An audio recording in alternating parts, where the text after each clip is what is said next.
Okay, Yes. thank you. Yes. So how did you get into doing Maskandi and being the king of Maskandi?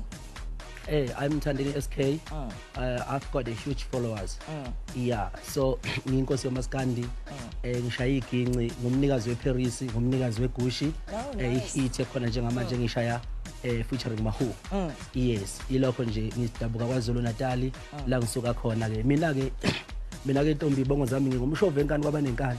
Ngindlaba iphiya kaMambatha. Yeah.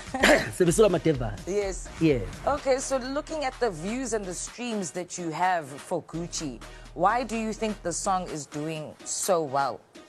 Sisebenze ngokuyimisela sakhuthala uMahu ngicabanga ukuthi nje I think nayo nenhlanhla nami nginenhlanhla so sa connect noMahu then sashaya hit iGushi futhi ngiyabona ukuthi songena kwisama vele sigijima.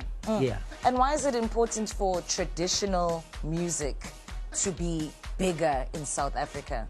Kubaluleke kakhulu ngoba abantu baze uShaka Zulu it's our grandfather. So uShaka Zulu siyinzalo kaShaka.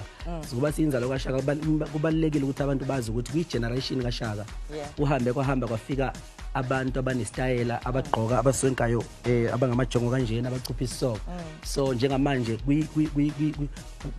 esizukulwaneni sikaShaka sekukhona insizwa sonka kahle kanjena neyisha uMaskandi neyisha amahit oGushi noParis njalo. And it's about to be festive season, so where can the fans catch you? Are you going to be dropping music videos? Are you going to be gigging? Yes. What are we doing?